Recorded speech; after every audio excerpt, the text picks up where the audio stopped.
As Monday came to a peaceful end, Mother Nature decided it was a little too calm in Cordova.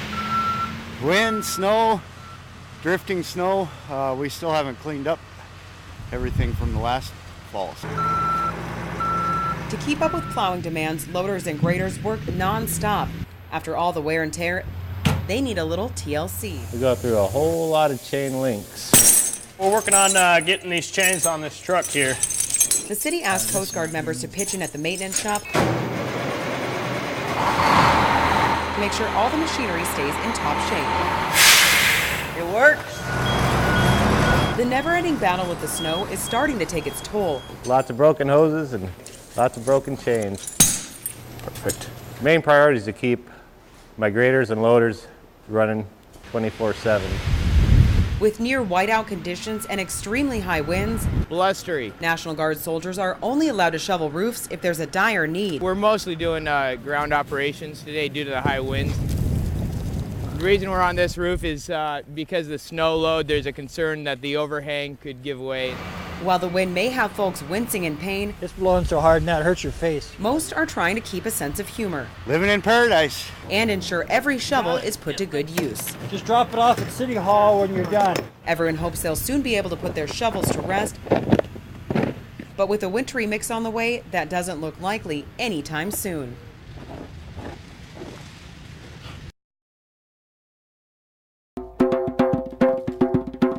There's something primal about it. I mean, it's fire, we're all drawn to it, you know, it's one of the basic things of life, you know, heat and warmth and light.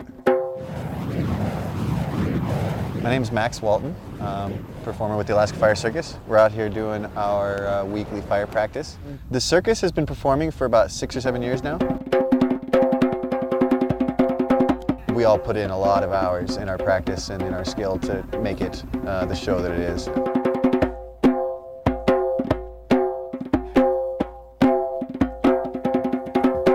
Got a pretty large bouquet of, you know, props that we mess with. I enjoy the act of objects staying really still and floating in air. I guess you call it like a zen to it. You know, there's like an absence of thought.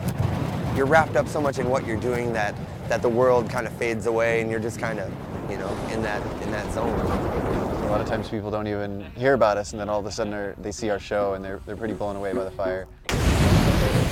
I've been breathing fire for about 6 months now. Definitely something I wouldn't try without training. I'm a mechanic by day. My other life is automotive mechanic. However, it's a goal in my life to be able to go from a mechanic that spins fire to a fire spinner that's a mechanic. You know, the more I practice and the more I get more exposure and get gigs, I think we'll all be able to reach that at some point.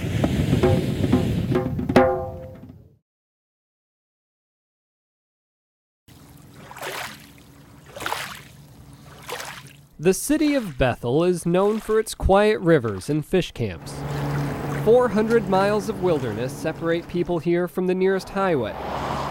And so they've learned to live without big box stores or fast food chains. But many of them still crave a taste that can't be found anywhere in western Alaska. Taco. Every time I go to Anchorage, people ask me to bring back tacos from Taco Bell or whatever I can bring back. And because everybody really likes Taco Bell out here. And for a few days in June, they thought they were getting one. There were flyers posted everywhere, including in the building I work. But it turned out not to be true. It made my heart sink. News of the Great Taco Letdown eventually made it to the Taco Bell executives. I know what it's like to crave something and get excited like it's actually going to show up. It's like telling my 5-year-old he's going to have an ice cream sundae and not actually deliver. I couldn't let that happen to people. So with 100 people and at a cost of hundreds of thousands of dollars, Taco Bell made the trip north, assembling 10,000 tacos. I love Taco Bell! To feed the lines of hungry people outside the cultural center. I guess you can say once in a lifetime opportunity. They won't have to fly into the city to get their tacos today, because today the tacos are flying to them.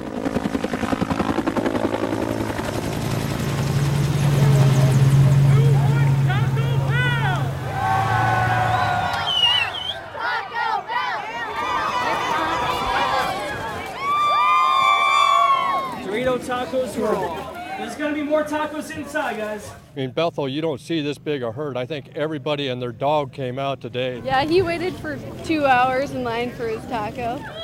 For people here, it was worth the wait for a taste of mainstream America, even if it is just for one day. John Thain, CBS 11 News.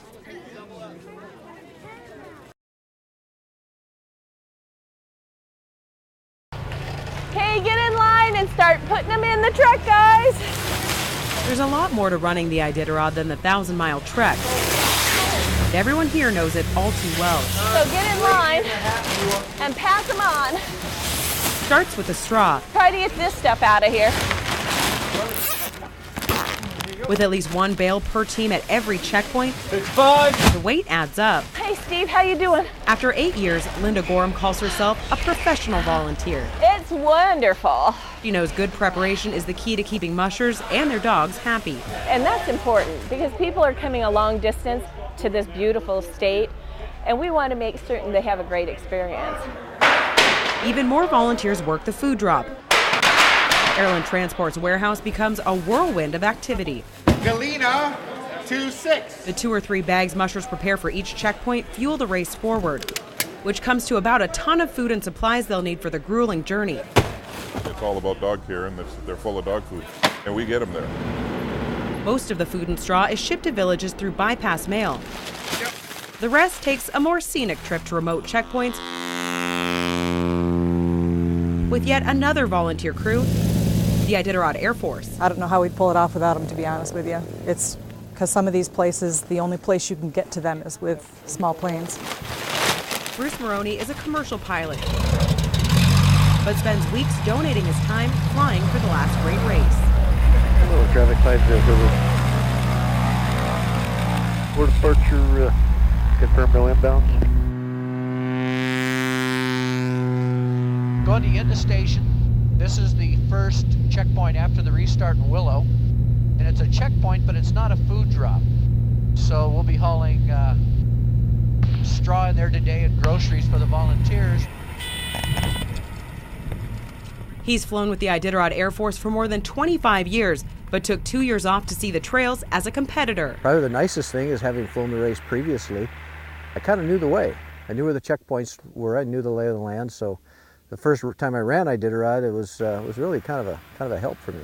With his mushing days behind him, Bruce says flying is second best. Mushing a team to Nome is just a great, great adventure. But at 63, my body just can't take the rigors of the trail.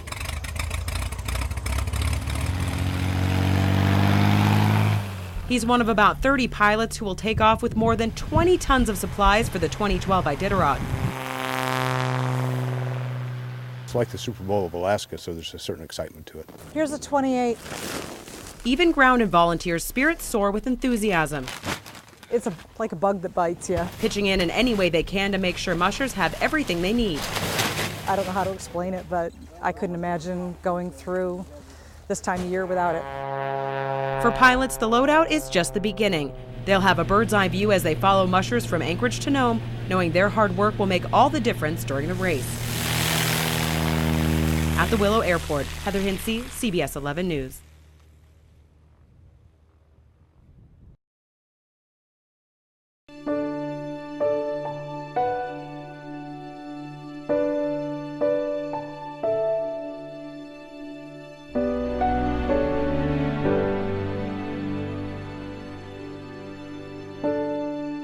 Yellow is days in the hospital. They're called beads of hope. The star is for surgery. And for Kathy Davis, they chronicle every procedure her young son Gideon has endured since November. It's quite the string you have there. When she got some news she never expected. He was developing fine.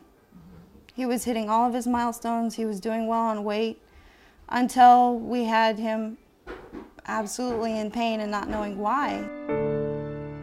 At 10 months old, Gideon was diagnosed with a rare form of cancer called rhabdomyosarcoma. A tumor pushing against his bladder was causing the pain. Kathy says news that the cancer was in stage 3 was frightening. But she and her husband, Alex, made a decision early on. It can tear your life apart if you let it. Now, we've made the decision that we're not going to let it. He has cancer. We're fighting cancer. Of course, fighting cancer is never easy, even for a can-do family like the Davises. For one thing, all 5 of their young children are homeschooled, making it tough for this close-knit bunch when one parent is gone with Gideon for overnight stays in the hospital. You got the added stresses of missing mommy, and I want to go see, and Daddy, can you put me in your suitcase? You know, and it's just not easy. We got Pokey. And then there's this. The Davises are organic farmers who make their living raising animals and growing vegetables. Take your head back through the fence so I can get your legs. It's a year-round operation that doesn't slow down for family emergencies. We've got goats that are bred, we've got pigs that are bred. I can't be gone when they're having babies. Despite that, both Alex and Kathy find ways to make it here. Oh, I know. The children's wing of Providence Hospital is a long drive from their farm on Lazy Mountain, but it's become their second home. On a good week, Gideon is here every Thursday for chemotherapy. On a bad week, he might not leave the hospital for several days. His treatment is aggressive, but the Davises know it's the best way to kill a cancer that many children do survive. This is surprising, but it's become normal for him by now. He adapts. We just have to keep up with his adapting and find normal for us too. One thing that has made the situation bearable for the Davises is the support they've received, not just from church friends and family, but also here. Beets, carrots, potatoes, parsnips. The indoor farmers market where Alex sells his vegetables. He's home, very happy. He hasn't been here in a while, and his regular customers are eager for news about Gideon. So things are heading the direction. My wife's getting impatient with me probably. I'll let you go. All right. I'll give you a hug. All right. Thank you. It's the kind of love and well wishes that are helping this young family stay strong in a situation fraught with uncertainty. They're learning to appreciate the good times and hopeful that the bad ones will pass quickly. Lauren Maxwell, CBS 11 News.